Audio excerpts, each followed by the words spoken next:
এখন যে গণতন্ত্র চালু আছে এগুলো পশ্চিমা গণতন্ত্র, যেখানে সকল মানুষের ভোটের মূল্য একই রকম। ইসলামপন্থী দলগুলো এই দেশে সিংহভাগ মানুষের ভোট পায় না। ভোট পায় এমন কিছু লোক, তারা নিজেদের পরিচয় শুধু ভোটার লিস্টে মুসলিম হিসেবে পরিচয় দেয়, তারা কিন্তু এদের ভোটগুলি পায়। প্রচলিত গণতন্ত্রে কোনোভাবেই ইসলাম কায়েম হওয়ার কোনো সম্ভাবনা নেই। তবে এর বাইরে গিয়েও অন্য কোনো পদ্ধতিতে কিছু করারও সুযোগ নেই। প্রচলিত গণতন্ত্র হলো কার টাকা বেশি, কার পেশি শক্তি বেশি, কে ক্ষমতার অপব্যবহার করে নিজেকে প্রতিষ্ঠিত করতে পারবে, এই সমস্ত মূল্যায়িত হয় আমাদের বর্তমান সমাজে ভোট দেওয়ার ক্ষেত্রে। ইসলামিক গণতন্ত্র বলতে কি বোঝায়? গণতন্ত্রের মাধ্যমে কি ইসলাম কায়েম করা সম্ভব? আলহামদুলিল্লাহ ওয়াসসালাতু ওয়াসসালামু আলা রাসূলিল্লাহ, আম্মা বাদ। প্রচলিত যে গণতন্ত্র রয়েছে, এই গণতন্ত্র ইসলামী গণতন্ত্র নয়। এই ধরনের কোনো গণতন্ত্রে ইসলাম বিশ্বাস করে না এবং এর চর্চাও সাহাবায়ে কেরাম রিদওয়ানুল্লাহি তাআলা আলাইহিম আজমাইনদের আমলে ছিল না। এর প্রধান কারণ হচ্ছে এখন যে গণতন্ত্র চালু আছে এগুলো পশ্চিমা গণতন্ত্র, যেখানে সকল মানুষের ভোটের মূল্য একই রকম। অবিবেচক মানুষ, সমাজের সবচেয়ে নিকৃষ্ট মানুষ, সবচেয়ে জ্ঞানী এবং বুদ্ধিমান মানুষ, উচ্চশিক্ষিত মানুষ, অপরাধী এবং বিভিন্ন চক্রে জড়িত নানা রকমের অপরাধের সাথে জড়িত সকলের ভোটের অধিকার, ভোটের মূল্য একই সমান। এটি হলো প্রচলিত গণতন্ত্রের সবচেয়ে বড় সমস্যা।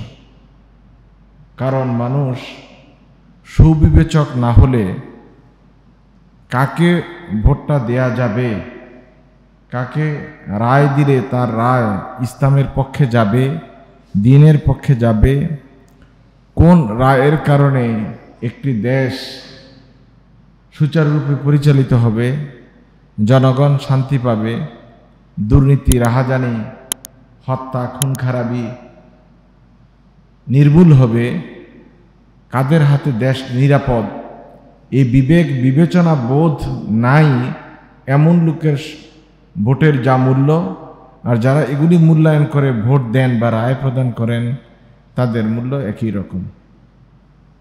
ইসলামী গণতন্ত্রে এই ধরনের ভোটের কোনো পদ্ধতি নেই। সাহাবায়ে কেরাম রিদওয়ানুল্লাহি তাআলা আলাইহিম আজমাইন তারা পারস্পরিক নেতা নির্বাচনের ক্ষেত্রে মূল্যায়ন করতেন এ সকল বিষয়গুলি, যে সকল বিষয়ের কারণে একজন মানুষ নেতৃত্বের কোয়ালিটি অর্জন করতে পারে। এই নেতৃত্বের কোয়ালিটি অর্জনের গুণাবলীগুলি সাহাবায়ে কেরাম রিদওয়ানুল্লাহি তাআলা আলাইহিম আজমাইন যেভাবে দেখতেন এবং নেতা নির্বাচন করার ক্ষেত্রে মূল্যায়ন করতেন, এগুলো কিন্তু প্রচলিত গণতন্ত্রে নাই। প্রচলিত গণতন্ত্র হলো কার টাকা বেশি, কার পেশি শক্তি বেশি, কে ক্ষমতার অপব্যবহার করে নিজেকে প্রতিষ্ঠিত করতে পারবে, এই সমস্ত মূল্যায়িত হয় আমাদের বর্তমান সমাজে ভোট দেওয়ার ক্ষেত্রে, যা কোনো সুফল বয়ে আনে না। সুতরাং প্রচলিত গণতন্ত্রে ইসলাম কায়েম করা কোনোভাবেই সম্ভব নয়। কারণ আমরা আমাদের দেশে দেখেছি এবং পার্শ্ববর্তী দেশগুলোতেও দেখেছি, পিওর ইসলাম যারা কায়েম করতে চায়, শতভাগ ইসলামী স্টেট রাষ্ট্র কায়েম করতে চায়, তাদের পক্ষে লোক নাই বললেই চলে। নামে আব্দুল্লাহ, আব্দুল করিম, আব্দুর রহমান থাকলেও তারা ভোটের সময় এরকম তাদের মতো আরেকজন নামমাত্র মুসলমানকে ভোট দেয়, কিন্তু আল্লাহর আইন বাস্তবায়ন করবে, দ্বীন প্রতিষ্ঠা করবে, ইসলামী আইন অনুযায়ী দেশ চলবে, এই কথার সাথে তারা একমত নয়। এবং যারা এই কথার স্লোগান দেয় বা বক্তব্য দেয়, তাদের সাথে ভোট দেওয়ার সময় তারা মোটেই একাত্মতা পোষণ করে না, তাদেরকে ভোট দেয় না। এই জন্য আপনারা দেখবেন ইসলামপন্থী দলগুলো এই দেশে সিংহভাগ মানুষের ভোট পায় না। ভোট পায় এমন কিছু লোক যারা মুসলমানও না, কাফেরও না, বেঈমানও না, তারা নিজেদের পরিচয় শুধু ভোটার লিস্টে মুসলিম হিসেবে পরিচয় দেয়, তারা কিন্তু এদের ভোটগুলি পায়। তাহলে বোঝা গেল যে ভোট দেওয়ার অধিকারও কিন্তু সবার সমানভাবে ইসলামী পদ্ধতিতে না থাকার কারণে তারা সঠিক নেতা বাছাই করতে পারছেন না, বরং নিজেদের খেয়াল খুশি মতো লোকদেরকে ভোট দিয়ে ইসলামের বিপক্ষেই তাদের রায়টাকে চূড়ান্ত করে দিচ্ছেন। এজন্য প্রচলিত গণতন্ত্রে কোনোভাবেই ইসলাম কায়েম হওয়ার কোনো সম্ভাবনা নেই।